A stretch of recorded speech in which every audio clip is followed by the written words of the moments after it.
Hey guys, so before we proceed into the video, here's a little update for everyone. So this is a disclaimer for any interruption in the internet or the quality of the video of our speakers and on the host side. So if at all the audio is good, go ahead and leave your phone at the side and feel free to listen to the recorded audio chat. So always remember, it's not all about the quality of the video, but more towards the content of the video.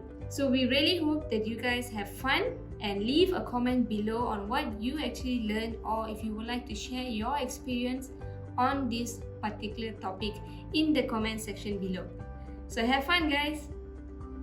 That if we like some things, we teach ourselves. If we do not like some things, others will teach us, especially on the stigma of getting help for this mental health. As a society, when someone is experiencing some mental health or psychological issues, usually the process of getting help is not as obvious as getting help for physical illnesses. This program is brought to you by Reset app. It is an amazing app that equips you to be happy by flexing the positive mindset muscle. Many are benefiting from this, so go ahead and click the link in the description below. It's free. Also, remember to subscribe to this channel to stay connected. Hi, welcome to today's session. I'm very excited to be here as a real curious student. Actually, I'm here to learn from an amazing mind, the amazing human being, because this particular gentleman is someone very unique who's actually connected with both mind and the physical body. So we're going to have a conversation. Before I bring upon my guest for today, let me just share with you all why we're doing these episodes. The reason why we're doing this episode is basically in conjunction with the World Mental Health Day. We are doing it with a slight twist called Being Human. The reason why we chose this theme of being human is that one of the biggest challenges that all of us are facing due to the current circumstances that we are going through our education system, through our jobs, through our daily commutes, through our family relationship, we are constantly in a situation where we are in a fight or flight situation. So as a human being, one of the most important factors is that we need to start being human. And one of the key things is basically to be consciously responding to the situation that we are staring upon, meaning response able. Because of what we've been conditioned to do, we've been always compulsively reacting to situation, which in return, the consequences that we see is the things that is happening around us, the relationship that we are currently having, the career that we are having, the health, the inflammation that we are having. There are a lot of things which are not going the way that it's supposed to be when we really use all the faculties in an optimum way. We have decided to bring in amazing minds to come and have a conversation about mental health, about physiology, because we realize there's no one size fits all. If we want to talk to fine minds, share with us, they will be sharing with us on how they've come up with adversities. They are not people, some of them have not gone through any sorts of anxiety or depression, but they all for sure have gone through some sort of adversity, and they have used certain tools, techniques, or talent to come out of it. They have actually equipped thousands of people, they have equipped the people around them to basically help them to come out of this. So today I have an amazing guest. I'm very excited to read his biodata. I was asked to choose what to read, but when I read his biodata, I said I'm going to read all. So we have Professor Dr. Hairul, is the Deputy Dean of Research Innovation Industry, Community Engagement, and lecturer in Exercise and Sports Science Program, School of Health Science, University of Science Malaysia. Is among the 5 research universities in Malaysia. A position he assumed since early 2019, a senior person. But when you look at him, he's handsome and young, right? He was a program chairman for exercise and sports science from 2013 to 2018. He has a degree in psychology from International Islamic University of Malaysia, master's degree from Springfield College, USA, and PhD. This is where it gets exciting. PhD from University of Western Australia in sports and exercise psychology. So This gentleman is connected both ways, mind and body. His research interests focus on exercise habituation, include the use of psychobehavioral techniques in sports performance and health enhancement, particularly progressive muscle relaxation, which I'd like to know more later. He also has a deep interest in psychometric development and validation. Prof. Dr. Hairul has published over 300 publications in forms of many journals, manuscripts, conference proceedings, books, book chapters, newspaper columns, and from 2014 to 2018, he has been writing in the newspaper weekly. Amazing. He has been giving a lot related to emotional and mental health from various aspects, especially exercise and mental health. Prof. Hairul is actively involved in National Coaching Certification Board as a curriculum board member and instructor since 2018. He also provides regular consultation to private and governmental agencies such as National Sports Council and State Sports Council, as well as sports association, particularly in sports and exercise psychology. Besides academic, he is passionate about volleyball, which he is actively coaching and playing. He has been in sports since he was 10 years old. He should be, spiking all the way. In his spare time, he does carpentry projects, woodworks and all that. That's amazing. Please help me to welcome Prof. Hairul. Welcome, Prof. Thank you very much. Thank you for a very kind introductions. And I did say, for you to choose, but thank you for highlighting all those points. And I'm glad and appreciate the invitations to speak during these sessions. And I hope I can share as much as I can in this limited time. Brilliant. So thank you for the very kind introduction and invitations. Thank you so much, Prof. So we're going to get started. I see you as a very unique person because you have both psychology and also you're into sports psychology too. They are related. Then again, you went into sports. I know how the athletes, how you need to get them to perform at their highest level. But please share with me, why did you choose to pursue in sports science after getting a psychology degree and master's done? What prompted you, Prof? Thank you very much. Actually, I come from a sport active family, so I can vividly remember following my dad to his soccer games. And I can still remember me participated in frog jumps when I was in kindergarten.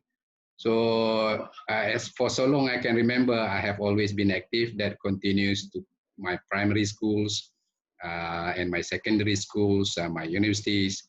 And during my primary years, I actually followed my older brother to his volleyball games, which I pick up the interest there and love the game very much. So I've been active basically throughout my life. And when I got the opportunity to specialize, actually the opportunity itself comes from my participations or my focus in sports. So my scholarships is actually for the sports activities that I have had. And when the university offer me the scholarships and allows me to choose from actually two specializations, whether in educational psychology or sports psychology, I did not hesitate. It's sports psychology, right away. Partly because I understand the issues associated with athletes, with players, because I've been there. I was actively playing. And when we talk about issues in psychology associated with athletes, for example, anxiety, motivations, and other psychological topics associated with an athletes, I can relate myself to it. In fact, when I give advice, consult athletes or players, I can relate those to myself. I've been there. Sometimes I did that mistakes as well. And I continue to do the mistakes actually, but you did the mistakes and you correct it and then did it again. So a lot of issues in the sports psychology, exercise psychology, I can relate to. So that's it put me. I enjoy doing it. So that's how after my degree in psychology, I actually specialize in sports studies, sports psychology for my master degree. Before I continue to exercise and sports psychology for my PhD. So basically, the two fields seems naturally connecting to me. And of course, ever since I enjoy doing, I'm glad I choose sports psychology and still glad choosing it and continue enjoying doing it. Thank you. Wow. Fantastic, Fantastic. Prof. I have a leading on question on this. It's exciting because Steve Jobs said this: you cannot connect the dots looking forward; you can only connect the dots looking back. So, meaning you saw your strength, your excitement, your happiness when you're doing certain activities. Here, I want to ask you. I know you have done an amazing choice and you're happy until now. You're still happy, and you will be happy also doing what you're doing. But there are many students who come into universities. Taking up the course that they didn't want to take. First of all, they didn't know how to choose. That is something which a lot of there's no proper environment out there from school to where they're choosing their career. It's not there. So I want to ask you this question: how did your parents play a role in you? Because you tend to spot your spots. You tend to know your psychology, and when the decision was in front of you, you were able to decide easily. And how was your environment for choosing? Was it your parents? Was it your brother? Was it your sibling? What made you to be so clear about your choice and knowing what you want deep inside? Uh, Both my parents actually allow me to, choose whatever I like to. For instance, from my primary to my secondary, I actually come from state level religious schools, the systems. So from primary to secondary, some of my friends are going to the national schools and some are going to the religious national schools. And I asked my dad whether, which one I should choose. And he said, whatever makes you, whatever you want. So I chose the religious schools. And then from that point upwards, actually, all my choice was just me. They just support whatever I wanted to do. And for that, I'm very glad. And, Wow. so there is no pressure from parents to choose my specializations and other things. I mean, that's itself. I think it's good. Wow. It's amazing. I think that is a very strong signal that we need to send out there, because there must be a responsibility given to the kids when they attain certain age, because they also have their liking, and create a space for them to express themselves out. Now, coming down with the students and all that stuff, you've been lecturing for some time, and you would have seen different types of modality of students coming. I would like to know what are the significant difference that you've been seeing in the students nowadays compared to the previous students before smartphones, I would say, because there was a sudden switch. And the reason why I'm asking this, Prof, is basically our generation compared to the earlier generation. This is my opinion. This is what I feel. And I've been talking to many people, and they also feel the same thing. I realized that my previous generation, like my parents, they were having less stress and they were happier. And if you look at their parents, they tend to have relaxed, they go out to their farm and do their stuff. They are not agitated like how we are agitated. Although we have better things around us, we have the smartphone, we can find things. We have some have aircons in their room. They have cars to travel. Some students have not taken the school bus. They've always been taking their car. Parents have been ferrying them. So how do you see it, Prof? Before I pursued my postgraduate degree, I actually worked for a brief stint at the College Matrikulasi Yayasan Saat Lembah Beringin. So I've seen students from A levels and then tertiary levels, degrees. And I also did some part-times in some colleges teaching students doing diploma. So I can say that I've seen students of different levels, A levels to diploma, undergraduate degrees, postgraduate masters, and I have successfully graduated a number of PhD students, both as supervisors, main supervisors, as well as co-supervisors. And definitely throughout this experience, I've seen over time changes in a lot of things. When we are talking about mental health of the students, it become recently obvious that the cases pop up frequently. You know, you heard cases that students are experiencing, psychological issues more so than the previous one. I think there are a lot of factors. Of course, there is no single factors that explain all. But I think one key factors that affect these changes are probably the expectations of self, of the family, and maybe the societal expectations to the students. And when we heard cases of psychological issues or issues of mental health among tertiary level students, um, we must know that it is not an immediate issue. It's probably a chronic stress they have experienced all the way from primary or secondary schools, and leading up to the tertiary levels and getting severe there. So expectations, especially academic expectations, to students to perform well sometimes can be a main factor.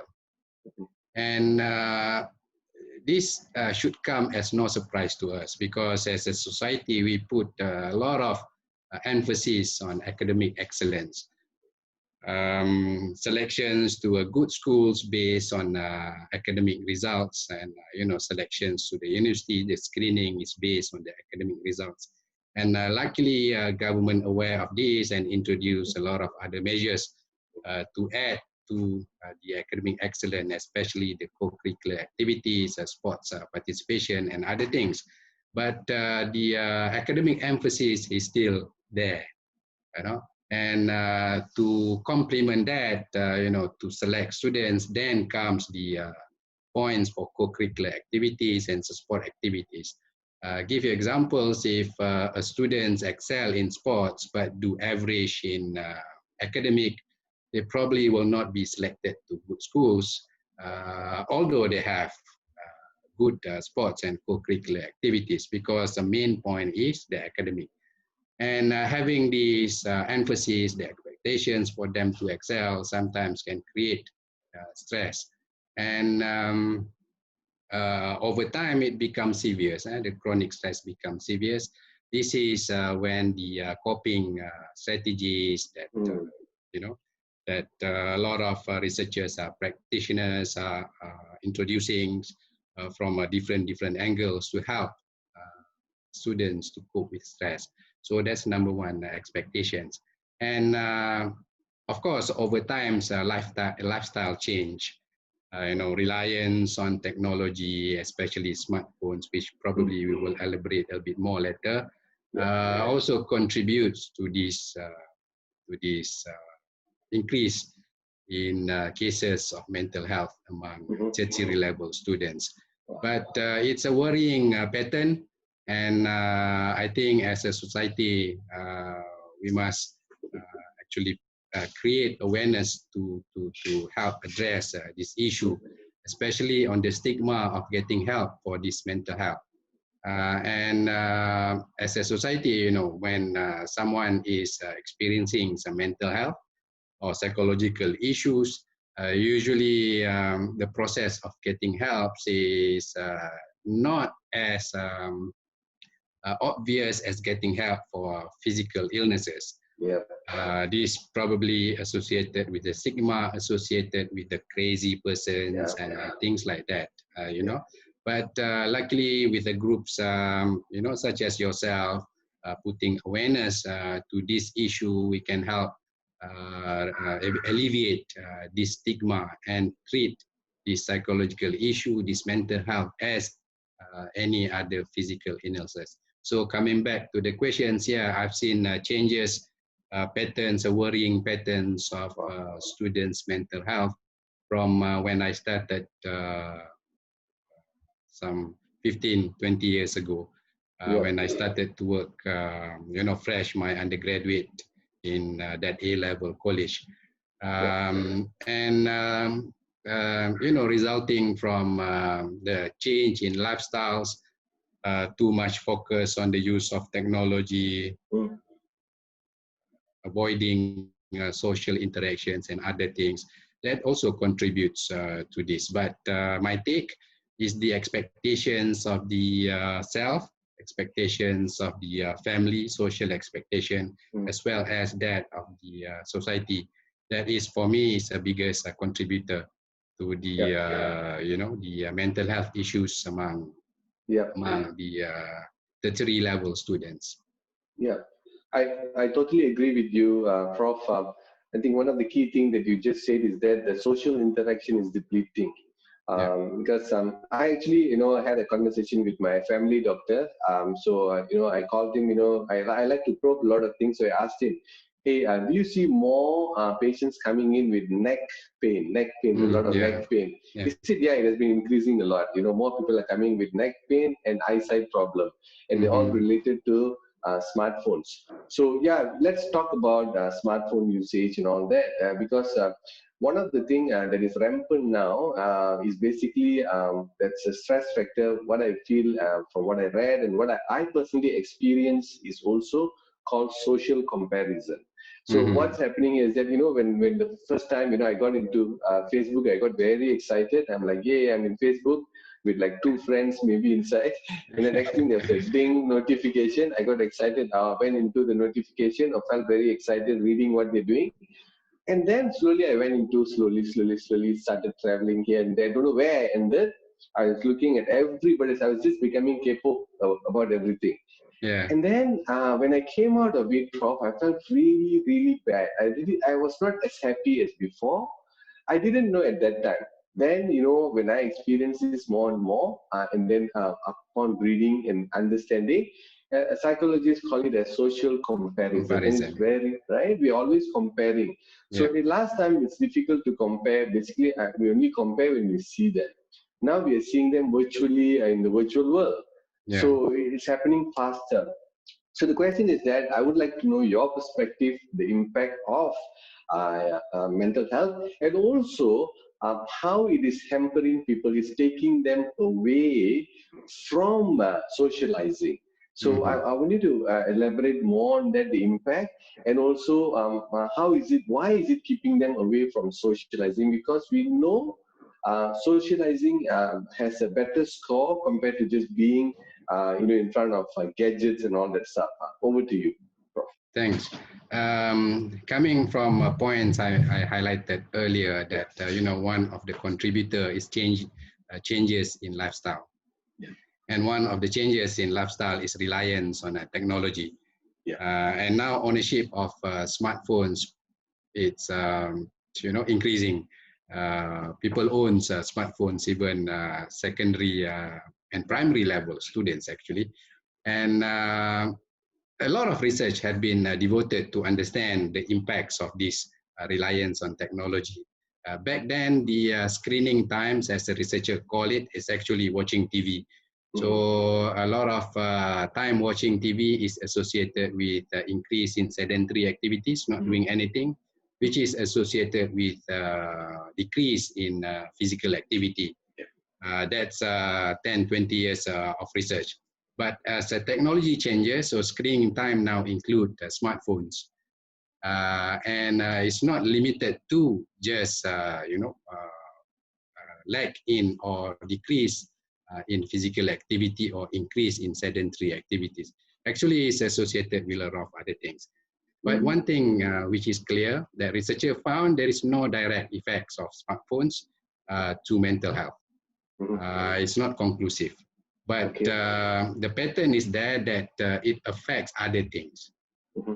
So indirectly, it will affect mental health from, for example, loss of sleeps, which affect sleep quality, which will affect concentrations, which will affect memory, and to some extent academic performance if you are talking students, or job productivity if you are talking adults. And loss of concentrations and lacking memories is associated with some symptoms of depressions and other things. And this indirect pathway actually is also related to the content of the internet. So coming back to your questions about social comparisons, actually reliance on the social media is not as positive as it should be. It was created with a positive functions, but the way people use it that create the issues. And individuals, humans, is comparative beings. We tend to. It's cognitively, it's a cognitive bias where we tend to compare ourselves to others. And in psychology, there is two identify or observe orientations or the way people see themselves. One is called a performance orientations, another one is called task orientations. So for a performance oriented individuals, they define themselves or they define success relative to other people. So if they are better than other people, they are successful. If they do not outperform other people, then they are not successful.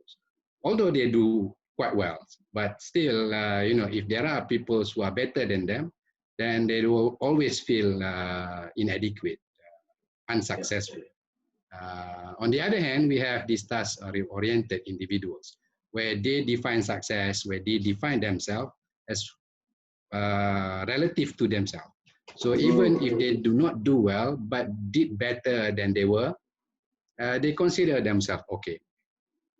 So mental health issues, stress-related issues are usually coming from these orientations, performance orientations.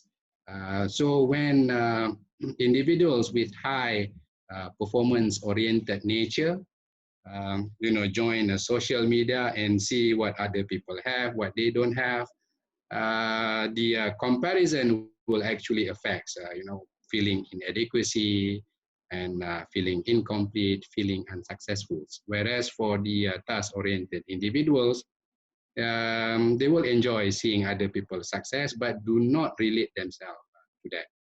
So comparing ourselves to others, partly contributes to this increase in issues in mental health, actually.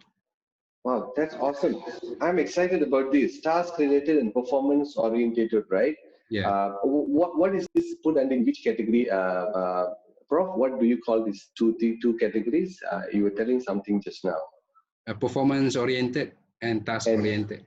Task-oriented. Performance So orientations and task orientation. So it's under, a big topic is achievement motivations. So from this line of research, a researcher identified that some people, when they are motivated, they tend to rely on comparing themselves to others. And whereas in other groups, they tend to compare themselves to themselves. So in terms of mental health, those that tend to compare themselves to themselves tend to be positive as opposed to the performance orientation. But naturally, you cannot beat everybody. There will always be people who are better than you. And true. As hard as you can try, but there always people will be better than you. So you will not beat everybody. Yes. Whereas in the task orientations, for this group, they only have themselves to beat. Very true. So it's easier. It's about personal best. It's about personal best. Although it is not that best relative to others, but it's better than you have been. So, Wow. usually this, I think it's also reflecting in, when we are talking about the comparison, it's always start with how we perceive things, lah. Wow. How we define Mhm. ourselves. So Mhm. as much as we can, actually, we should try to, compare ourselves to ourselves, so Very that good. enjoying the success of others and Wow. appreciating the success of people in Wow. our surroundings. But when Wow. it comes to actually define Mhm. our success, then the benchmark should be ourselves. Wow. I'm excited because of this. For me, I'm a performance coach. I do coaching with corporate clients and also people in sales and other areas. This one makes a lot of sense for me, Prof, because I realize task related is basically people who are chunking things down and working with that. So it's easier, it's them and that activity. Yeah, Performance is something that they're working towards in the something that's going to happen in the future. So one is very present, another one is mhm. very much into the future. So one of the things that we see in these 12 years of doing this work, we always say that be a celebrator, celebrate the closeness of the match. You're Mhm. moving a bit, celebrate. It's you and the goal, the task that you're doing, Yeah, compared to being a scorekeeper. When am I going to be there? When am I going to be successful? When am I going to buy that car, that house? Because yeah, that guy has bought the house. That creates a lot of stress, which is basically definitely, anxiety, right? Because it's beyond our control. The only thing that we are in control is task. The task definitely, in front of me, I should give my 100%. If I do it, I'll be better than just now.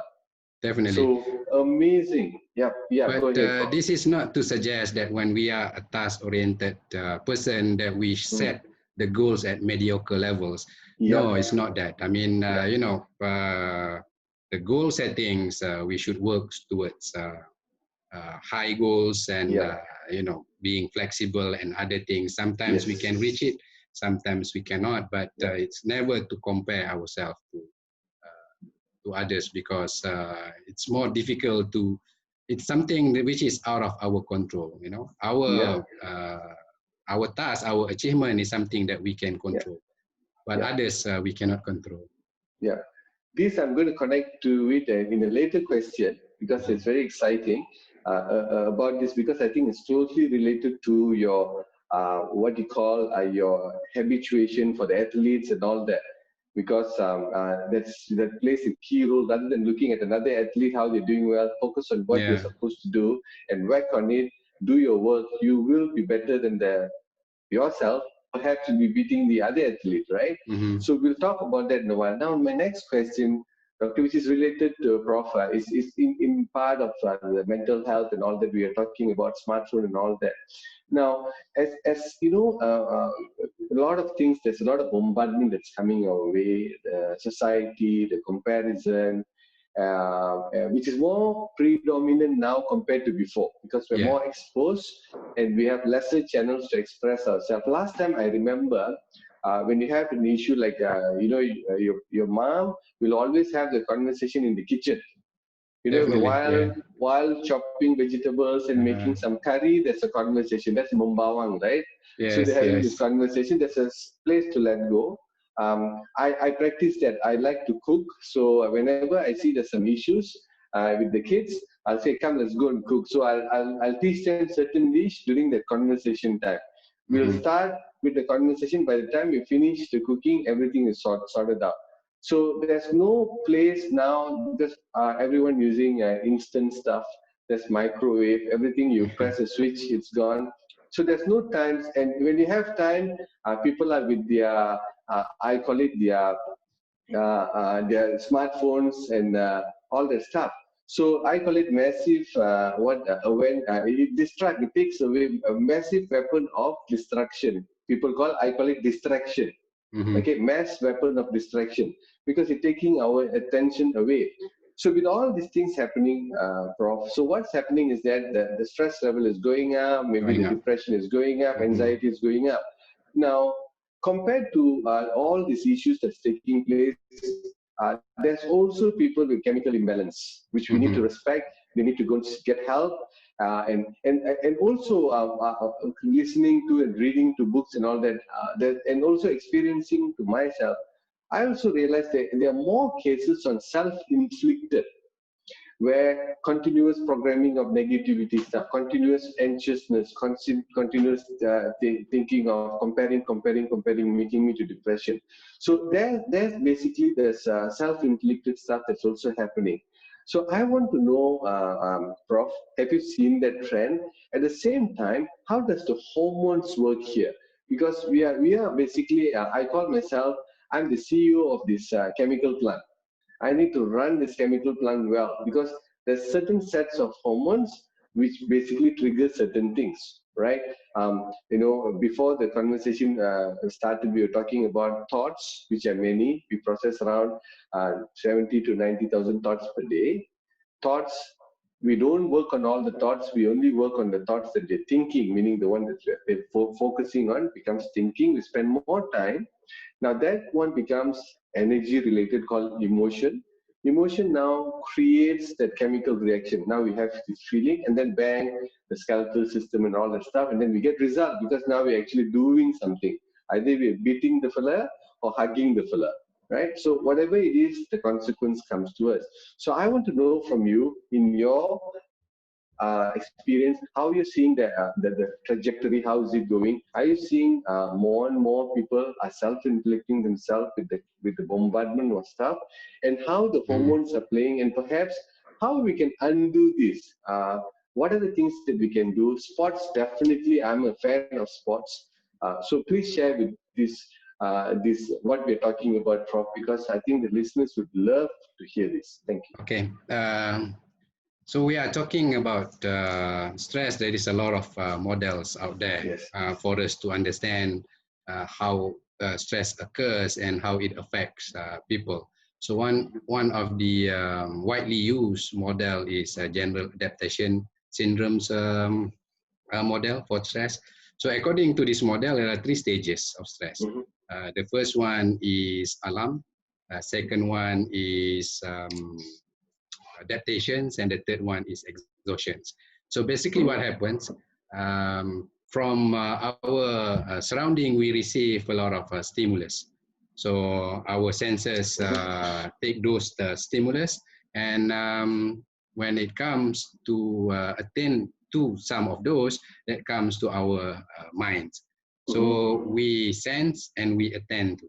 So for example, at the moment, there are a lot of light, noise from different sensories, and basically we don't pay attention to most of it, but we pay attention to some. Okay, so those that we pay attention to depends, because for example, the same stimulus or same event experienced by 2 people can be interpreted differently. So these interpretations comes under the perceptual systems of an individual. So we have sensory, and then we have perceptions. So under the perceptions is where we interpret stimulus. So events that happen around us, things that happens in our daily lives are interpreted differently.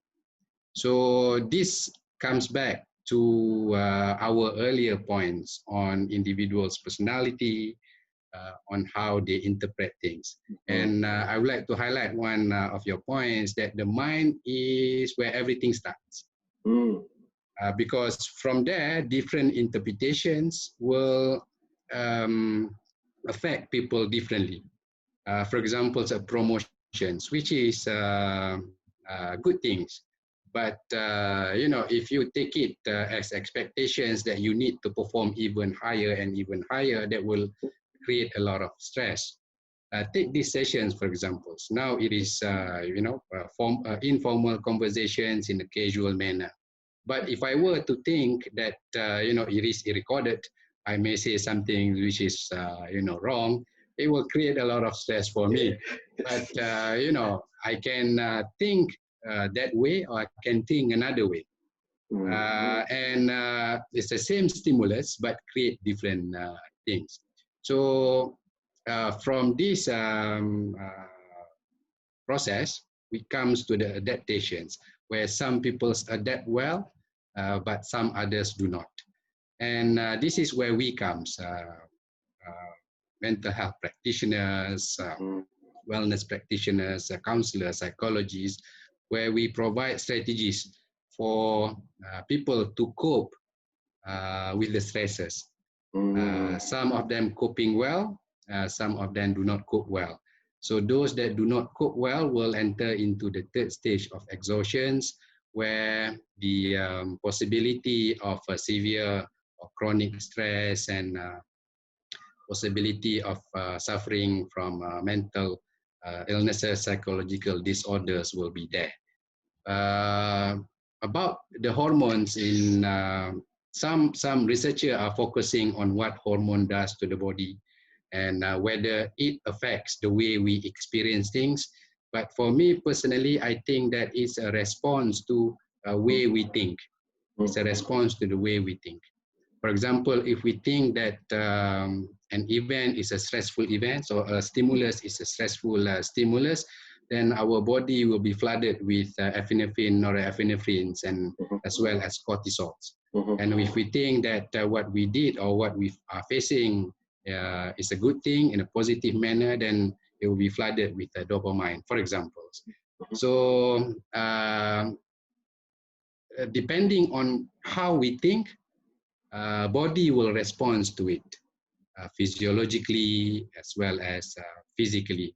And of course, these neurotransmitters and hormones, they regulates our body, regulates our body. For example, the epinephrine and norepinephrine help us to prepare for the fight or flight response, whether we fight or we flight.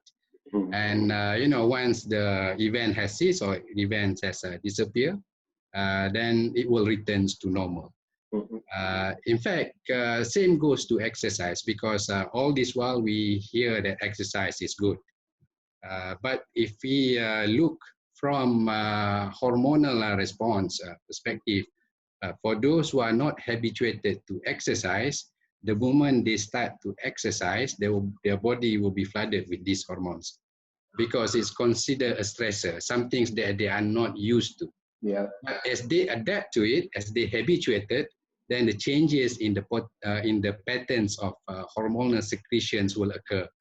Wow. Then you will feel good about doing exercise. But tell those to the people who are sedentary, who are not used to exercise, then they probably will think that exercise is a stress in itself. Yeah. It's not something that is relaxing. But once they adapt to it, then the body will respond differently. It will, it will produce happy hormones, as opposed to the stress hormones. So it's exactly like when you're looking at the food, you're saying that, I'm going on a diet, but you love the food. And it's so stressful, you're like, tapula, Yes, but yes. that might as well eat the food, right? Because you Yes. have epinephrine, norepinephrine, Yeah. cortisol in your blood. Yeah, I understand. Go ahead, Prof. So that's why I think the first things in this stress experience is how we interpret the stimulus. So it's started in the mind. And in fact, how we think basically will manifest itself, whether physiologically, in fact, in terms of behavior and, body languages as well. So if we think that, if we thoughts about confidence, lacking those that lack self-confidence, for example, having to speak to the public, then a lot of issues going on in their mind, being anxious, fear of social evaluations, these people, what people may think of themselves and other things. And with these thoughts, they will manifest itself in, how they carry themselves, probably a bit slouching and, try to hide themselves. But if they think as a challenge or something that they enjoy, still the same stimulus, still the same, public speaking, they will manifest themselves in different ways. That's why during my talk with athletes, usually, I try to sell the ideas that, whatever it is, it starts with their minds, how they think, what they are facing. So thinking positive as opposed to the negative. The body will respond accordingly, hormonal wise, physiological wise, and other responses to what we think. So interpretations of a stimulus, how we think, I think is a starting point in many things. In the stress experience, if we think differently, then that stimulus may not be stressful to us. It's probably some things that, I don't know, enjoyable. Wow. I like what you said, Prof. Amazing. So everyone will have an alarm because it's a stimuli from outside. We are all subjected to a stimulus that's happening. So it is alarm for us.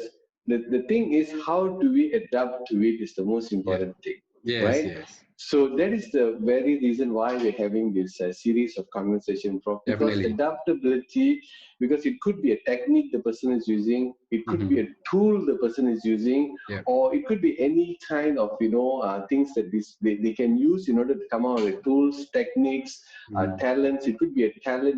Some of them just sing. They can Yeah. just sing their way out. So failure to that is where you are mentioning we go into exhaustion. Yes. And after exhaustion, if it's not taken care, is when things will go south in the sense, we tend to go into that roller coaster and will lead to something else. Yes. Yes. So, so this is very important because this is closely related to the work that you're doing. I'm a fan of this because I had my fair share of depression when I was around 26, 27 because I had a heart attack when I was so young. So I didn't know because there was no big coverage on depression and all that stuff. But the way I cope, when it comes in the adaptation part, is basically I surrounded myself with good people without me knowing. So I've been blessed, right, to be having. At that time, I had my girlfriend, who's my wife now. My parents were supportive. I had some, colleagues and all that. So it is very powerful how we actually. So I believe because in the work that we're currently doing, we are providing the tools, which is called, I'm wearing this. How do you reset, right? Yeah. So you're stimulated, but you need to reset and have this clear mind. So now I've read some books by Sean Acor. The book, one of the book called Positive Happiness Advantage. There's a lot of work. He's from Harvard. He spoke about growth mentality. He talks about gratitude. He talks about many other things, Zoro circle and all that stuff. Now, what is your thought about gratitude, Prof? This Um, gratitude is something very powerful. it is. It is. It is something that is very powerful. When we being being gratitude, when we appreciate things, that free us from feeling of inadequacy. That we have some things, although we do not have other things. So that stop us from, that person has everything I do not have, what they have. And, being gratitude, putting appreciations to what you have will free you from comparison, in my opinion.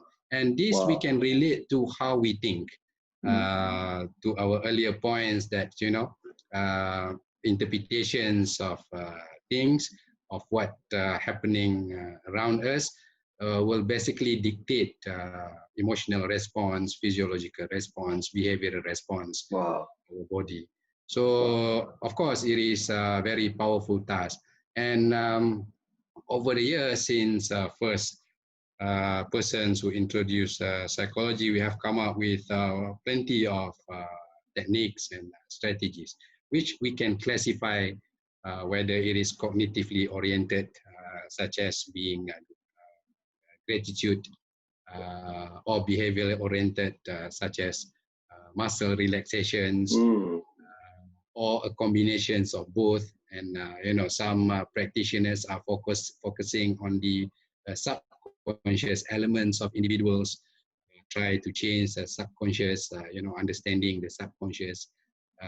Some focus primarily on how we think, some combine. These strategies, some of them are very helpful, especially in my opinion, those that combine cognitive as well as behavioral techniques such as gratitude writings and a gratitude technique. Wow, that's amazing. This now comes down to your favorite work, that is basically working with the athletes, right? Because Yeah. now you have the subject matter in front of you. Please share, Prof, on what are the challenges that you see in athletes? Because athletes are people who want to excel themselves, beat their opponent, and all that stuff. What are the techniques that you use in order for you to bring excellence from them? So please share that, because I think anybody can learn from it and start using certain things that you can, and it also affects the mental health, right? Yeah. Prof, please share. Thanks. Basically, athletes, when you are an athlete, when you train, you want to be better, so that when you compete, you will outperform your opponents, which is winning. So basically, train to win. In my seminars and workshops, usually we focus on goal setting, for athletes to set their goals to achieve better performance than they were. And one of the things that I have seen is that when it comes to goal settings, we tend to see the end of the journey. So we set goals. The goals is to win, which is, in my opinion, is not helping much, because before you can win, there are a lot of processes. You have to be better than your opponent in many aspects, strategies, physical readiness, mental readiness, and other things. So if you have not reached these components, you probably will not beat your opponent. If you do, then probably it is by chance that you do win. But if you were to repeat, then it probably problematic. So one take-home message that I like to sell is to focus on the small things. For example, getting physically ready, and to be physically ready, you have to know your current state. And, relative to other athletes, for example, if they have certain level of fitness, you have to reach that level. And then in terms of mental readiness, if you are lacking on this aspect, then you have to address those. And in terms of strategy and other techniques and other things. So for the goal settings, the tendency to see the end of the journey, I think, will not help. Instead, I would suggest that athletes to focus on the processes or the components associated with performing well. That's for how they can motivate themselves to achieve betterment in their performance. When athletes enter competitions, anxiety is a common experience, being anxious. And it's a common experience at all levels of competitions, be it high levels or low levels. And a lot of things can create this experience, but I think the key contributor is, being afraid to lose. Then if you are not afraid to lose, then you will not feel anxious. For example, if you are playing in a friendly games as opposed when actual competitions, there is no anxiety in a friendly games. You are excited, you do a lot of you show off with a lot of techniques and skills, some things that you do not do in an actual competition.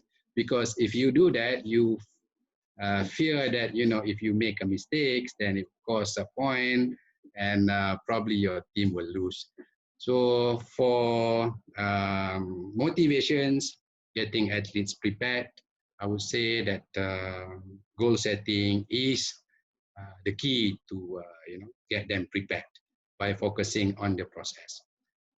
Whereas for the anxiety, a lot of strategies, one of it is progressive muscle relaxation. It's a very effective techniques actually. We have from our research, we have seen that it needs to be practiced continuously. Of course, the longer the better. But a session as short as 5 minutes will also provide effectiveness. So for the benefits of the audience, the progressive muscle relaxation is systematically tensing and relaxing muscles. So we start from the forehead down to toes. We can, for example, forehead. Can we do that?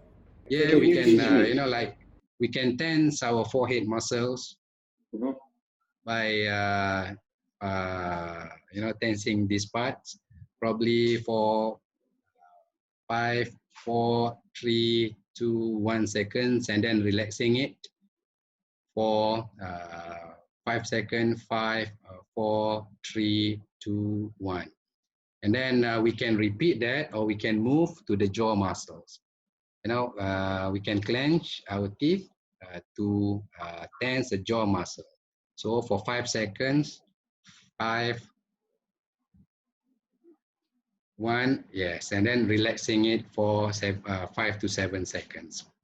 And then we can, either repeat that or going down to our shoulder.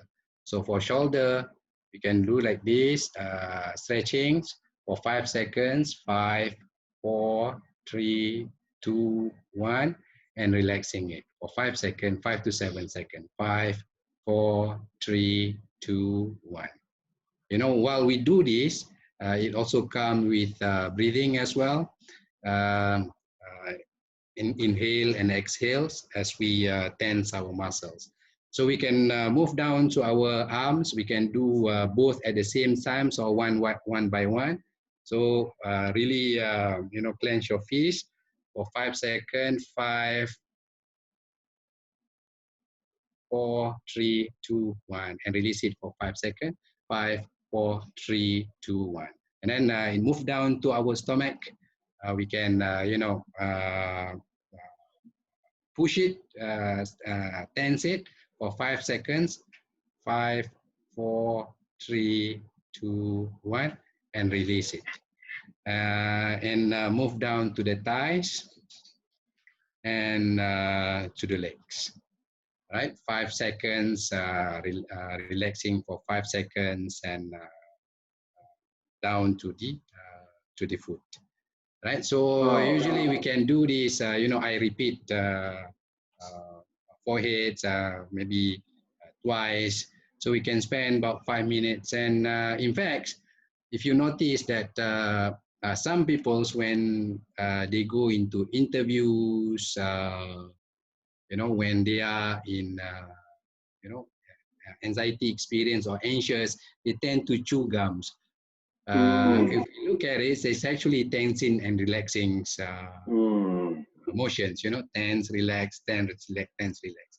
And from a report from the people who actually like to chew gum, they say that when they chew gums, actually makes them feel a bit relaxed. And, we can associate this to this. And in fact, when we, for example, when we stretching, for example, watching or being in front of the PC for a long time, and then stretch a little bit, stretch a little bit. And after stretching, we feel relaxed. And we do that because of a natural body response to feeling of tense. Or feeling tense here, we do like that. It's natural. But for progressive muscle relaxation, we put that in systematically.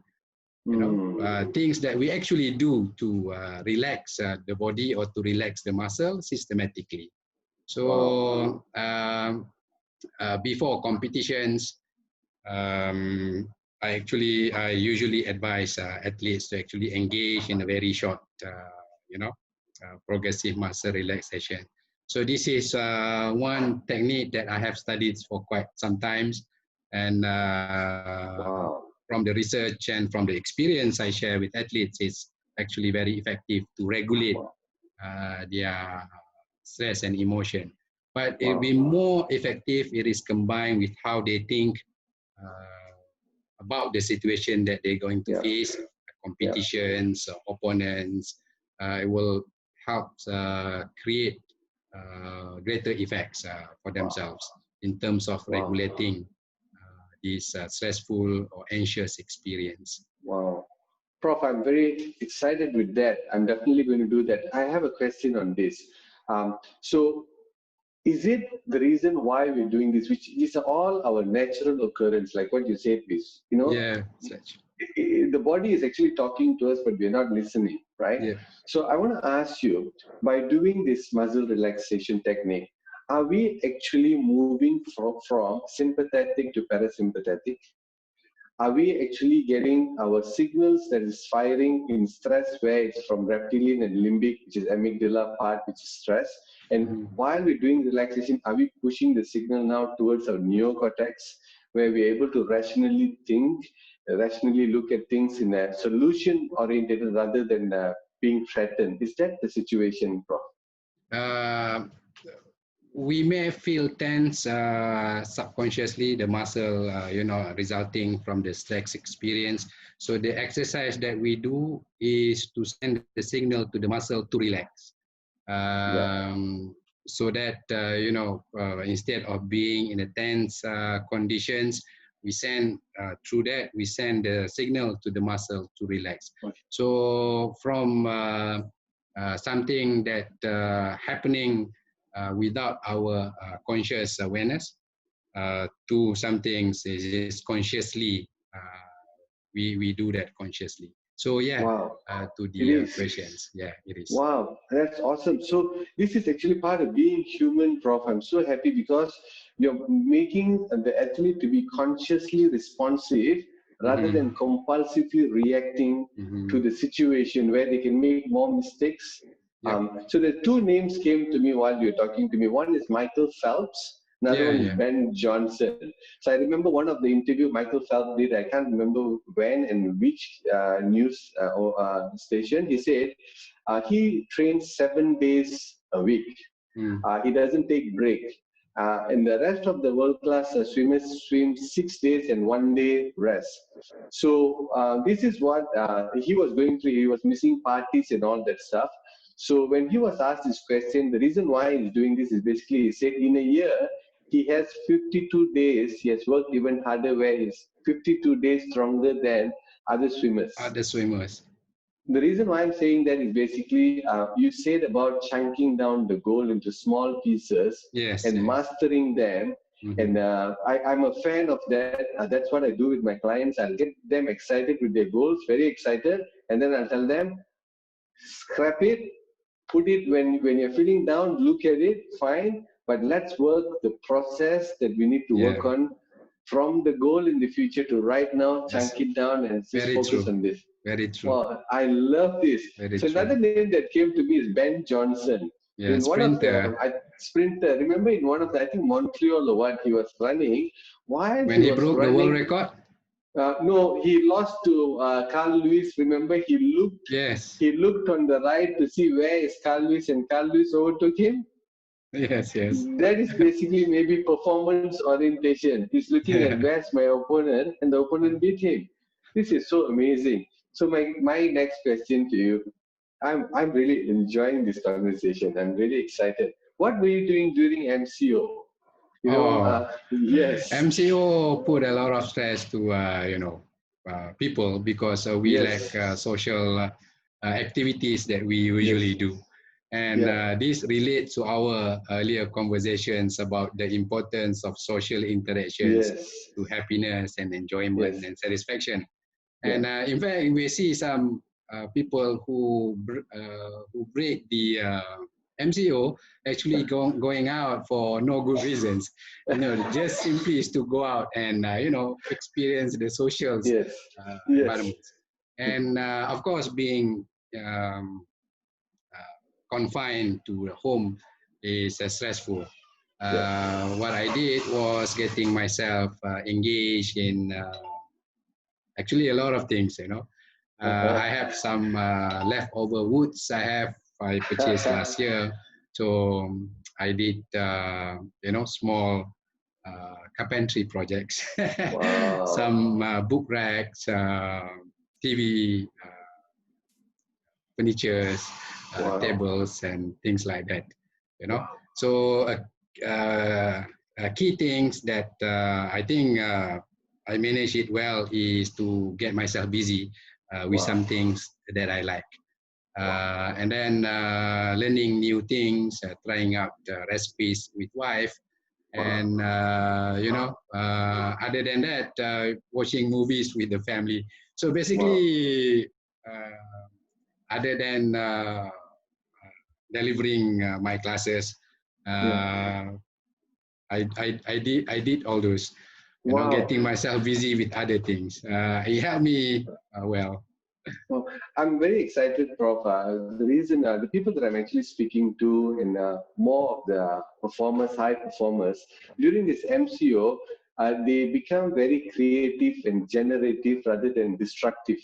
Meaning they Yes. actually create stuff. They are what you call growth mindset. Mhm. Like what you said with the woodwork, you actually created something. Yeah. Recipe, you're learning something. You're always growing. That's amazing. So comes down to my next question. Now, the reason why we're having this conversation is basically to look at what are the talents, tools, and techniques that people have used to come out of adversity. I'm sure you've had your moments of up and down. So it's basically a resetting moment. How are you resetting? In your way of speaking, is basically how you're adapting your situation. So, what is your favorite one thing that you use, Professor, in order for you to adapt yourself, to reset yourself? What tool you use, or technique, or a talent that you use to bounce back from adversity? Uh, if I have to choose one tools is actually getting myself engaged with the things I like. Uh, Other than that, I kept myself on the positive side, from the situations, and with the religious elements, Uh, so uh, there is no single tools that I use. Basically, staying positive and getting myself busy with the things I like. But I came across one saying. I was watching YouTube on Master Tuna fisherman. So he Uh-huh. was actually a businessman's fisherman talking about his business. So what he said that if we like some things, we teach ourselves. If we do not like some things, others will teach us. So so learning new things and getting myself involved with activities that I enjoy helped me through the MCO. And I think Wow. for take home message for others as well, choosing something that they like and basically just engage themselves in that activity. Um, I think it will help through a stressful time. In Wow. fact, a lot of, for example, exercise, some reasons for not be able to exercise, and a lot of videos came up, delivering exercise from Kavi as well, Yeah. which has helped a lot of people. And exercise can be done. So for the people who like to exercise, it actually can be done even during MCO. So Wow. for people who says that because of the space limitations and the confinements that you cannot do a lot of things, I think is an excuse. Of course, there will be something that you like that you can do Yes. during that time. So single things that I pick is doing some things that I like. Wow, brilliant. That's a fantastic advice. And, and it's free for people to use, and doesn't cost them anything, and only makes them happy. This is amazing. What you have advised Kavita to do together with Dr. Adam and Jahairi, to start this exercise regime Yeah, during this has created a consequence where she was spotted by ISN. definitely, So it's just thank definitely. you to you. Thank you. Congratulations to her. Yeah, thank you so much. Congratulations to her. Yeah, It's the credits goes to her. I mean, she has done amazing jobs and yeah, outputs the videos. People can follow. Actually, it's yeah, doable exercises, and it's not a difficult exercise that a lot of people can follow. And she has affected. Influence a lot of people to actually exercise and enjoy yeah. doing that. So credit goes all to her. We just, initiating, Yes, providing some early encouragement, but the yeah, rest is just her. But amazing. good jobs. And Yeah. it is announced, and then being spotted by ISN, I told her that it will open up a lot of opportunity after this Yeah. for her to do stuff that she likes. Yeah. Amazing. Thank you so much, Prof. I enjoyed this conversation with you. It's just amazing energy. So much of input from you. I learned a lot. I took notes. I'm a very curious person, very inquisitive to learn more. Prof, how can people find you, Prof? You have a lot of things. How if people want to get connected to you to get more information? How do they reach out to you? Or they can email me or call my office at 097677779. That's my office number. There will be someone to pick up the phones. And through my emails, it's Hairul KB, Hairul KB, Kota Baru, lisusm.my. They can send me emails or reach me through office phones. I will reply, and we can arrange for further communications. Fantastic.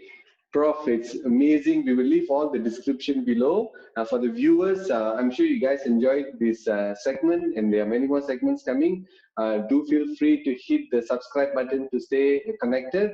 So I'm so excited to be in this space with Prof. Hairul, amazing human being, doing amazing stuff. So, Prof, wish you all the best. Looking forward in catching up with you soon. I'll be in KB, definitely Wednesday. Lunch, we are available. If you're available, maybe we can do lunch together. So I will connect with you Yeah. shortly. So wishing you a fantastic day. Have a great time. Thank Bye-bye. you.